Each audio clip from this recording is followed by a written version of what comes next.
Downloading your account data from Epic Games is a straightforward process.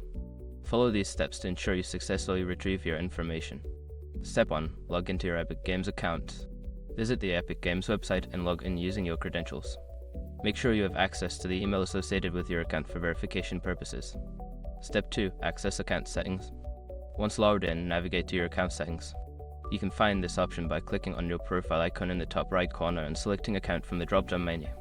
Step 3. Locate Data Privacy section. In the Account settings, scroll down to find the Data Privacy section. This area contains options related to your personal data and privacy settings. Step 4. Request your data.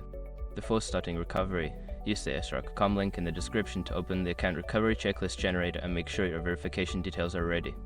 Step 5. Download your data. After your request is processed, you will receive an email with a link to download your account data. Follow the link and save the file to your device for future reference. By following these steps, you can easily download your account data from Epic Games. If you encounter any issues, consider reaching out to Epic Games support for assistance.